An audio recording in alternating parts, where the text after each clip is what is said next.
I know this video was originally supposed to be about full frame sensor versus crop sensor, but with everything going on, I kind of wanted to create a video that would be a little bit more fitting for this time. Something that you can actually do at home and something that you can do while you're in quarantine. So in this video, I'm going to show you one of the best cheap products you can buy for your camera to improve your photo quality. So are you curious to know what that item is? Because Misa curious. Hi, and welcome to my channel. My name is Sean Misa, and I create videos to help teach you photography and videography. So if you're new to this channel, be sure to subscribe with the notification bell turned on so you can be updated when the next video comes out. Ever been curious how other photographers take some really good and clear photos behind glass? Glass at times can be a photographer's worst enemy.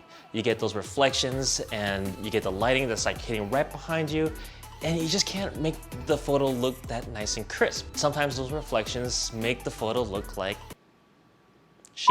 So to make sure you don't get those reflections, one thing you can do is place your camera right up against the glass so you don't get those reflections behind you with all that light and whatnot. And that method can work pretty well, but not always perfect. One solution that I found to work really well is this. So this is a rubber lens hood that I picked up from AliExpress for about $10. I ordered two different kinds to see which one I would like better and which one would yield better results. So I did take this one with me on my recent trip to Japan because I just loved how I could, crumple this up, squeeze it, and fit it anywhere into my bag or even into my pocket. This is the other one I got. This one is very similar, but instead it has a hard plastic ring. The rubber on here is a lot more rigid.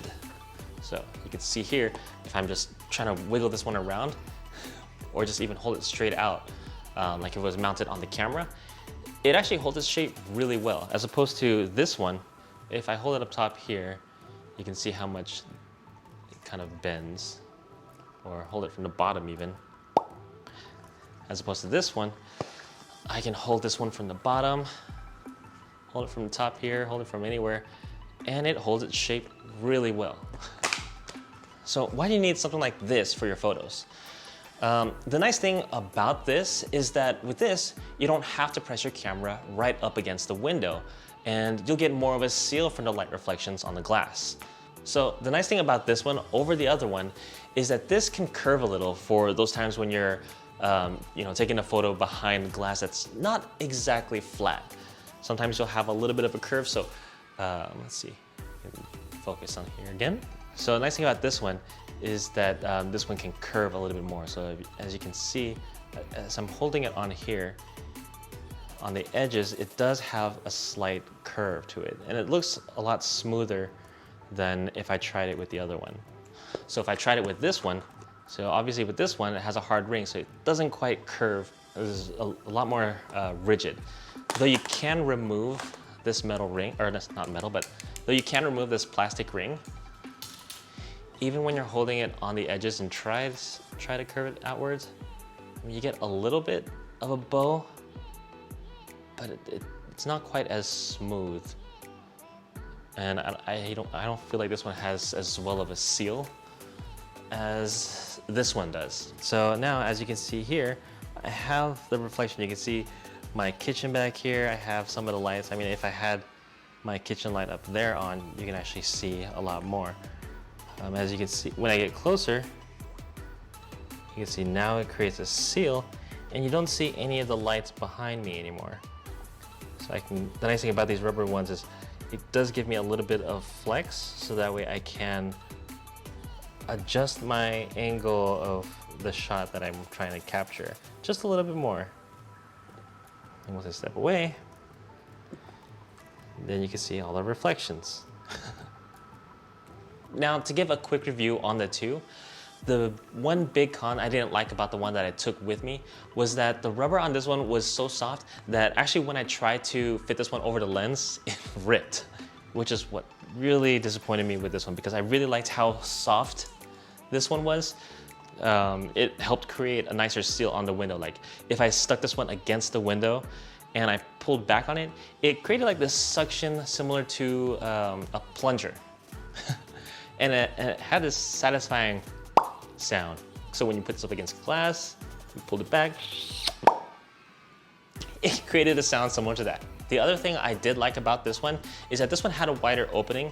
So if I had a wider angle lens, or if I wanted to kind of alter my angle of how I was shooting, where I was pointing, it had a little bit more forgiveness and I wouldn't be able to see the edges while taking the photo. As opposed to this one, because this one is a lot narrower, I don't have as much forgiveness going from side to side. You don't have to purchase these from AliExpress. There are a ton of similar ones on Amazon you can purchase. I've actually put a link down in the description below for both of these ones that I got from AliExpress, as well as some similar ones on Amazon. I would recommend having one of these in your toolkit since they can be helpful when taking photos behind glass. Especially with these being about $10 or less, why not? I mean, the nice thing about these ones is you can crumple these ones, fit it inside your bag. It doesn't take up a lot of space at all. Now, you can take photos of things outside without getting those pesky reflections. If you found this video helpful, hit the like button so I know you care. Also, be sure to subscribe with the notification bell turned on so you can be updated when the next video comes out. By the way, I did have a whole calendar of videos that were going to be released, but with the quarantine happening, some of those can't happen right now. So if you have any suggestions for the next video or future videos, drop them in the comment section below. Otherwise, I'll catch you in the next video. What are you waiting for?